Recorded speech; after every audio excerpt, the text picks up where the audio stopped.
Hello guys, मैं करिश्मा again new video के साथ में।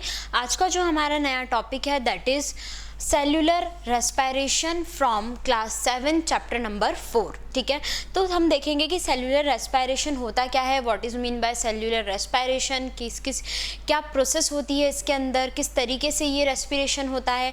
अभी तक जो हमने लास्ट वीडियो में देखा था वो गैसियस एक्सचेंज इन एल्वियोलाई में देखा था कि किस तरीके से एल्वियोलाई से मतलब किस तरीके से ऑक्सीजन हम इनटेक कर रहे थे और वो एल्वियोलाई तक पहुंच के फिर सेल में जा रही थी। सेल से वापस ब्लड के थ्रू जब वो ऑक्सीजन यूटिलाइज होने के बाद में वो कार्बन डाइऑक्साइड वापस किस तरीके से सेल से निकलकर एल्वियोलाई से होते हुए लंग से ब्रोंकाई से होते हुए ट्रैकिया से लैरिंग्स से फेरिंग्स से नेजल कैविटी से होते हुए वो कार्बन डाइऑक्साइड बाहर की side outside the body release हो रही थी।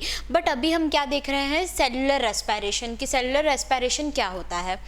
The reaction takes place inside the cell. ठीक है, ये रिएक्शन कहाँ होती है? सेल के इनसाइड होती है। During the process of respiration is called cellular respiration. During the process of respiration is called cellular respiration.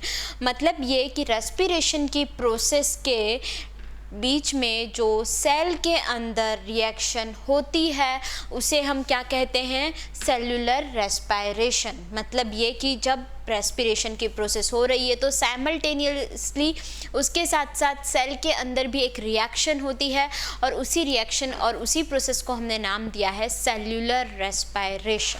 ठीक है, उसके बाद में बात करते हैं कि किस तरीके से ये रिएक्शन होती है सेल के अंदर। तो सेल के अंदर जो ग्लूकोज होता है वो ग्लूकोज कंबाइन करता है किससे? ऑक्सीजन से। ठीक है, हमारे जो सेल होते हैं, सेल में जो ग्लूकोज होता है वो ग्लूकोज कंबाइन होगा ऑक्सीजन के साथ में और क्या बना देगा? Carbon dioxide. क्या बना देगा? Carbon dioxide plus water plus energy. ठीक है, समझ में आया?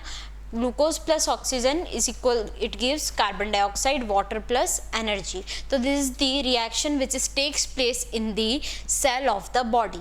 ठीक है, उसके बाद में ये जो प्रोसेस होती है ये सिमिलर होती है सारे ऑर्गेनिज्म में except those which require in the absence of oxygen. मतलब ये सारे ऑर्गेनिज्म में सेम होगी लेकिन उन ऑर्गेनिज्म में नहीं होगी जो जिनको ऑक्सीजन की एब्सेंस में, मतलब जिन्हें ऑक्सीजन की ज़रूरत नहीं होती है। ठीक है, अब हम देखेंगे कंपोजिशन ऑफ इनहेल्ड एयर। जो इनहेल्ड एयर है और जो एक्सहेल्ड एयर है उनके अंदर कंपोजिशन कितने कितने परसेंट का होता है। तो कंपोजिशन ऑक्सीजन जो हम इनहेल करते हैं वो कितने परसेंट होती है? 21% होती है और जो हम एक्सहेल्ड करते हैं उसमें 16% होती है। ठीक है, कार्बन डाइऑक्साइड 0.04% होती है और एक्सहेल्ड में 4% होती है। वाटर वेपर्स इनहेल्ड में लिटिल अमाउंट होता है और एक्सहेल्ड के अंदर सैचुरेटेड विथ वाटर वेपर। तो इस तरीके से ये पूरा हमने क्या देखा? सेल्यूलर रेस्पिरेशन देखा, उसकी रिएक्शन के बारे में देखा और कंपोजिशंस के बारे में देखा। तो इस वीडियो से रिलेटेड आपको कोई भी डाउट आएगा प्लीज़ कमेंट कीजिए।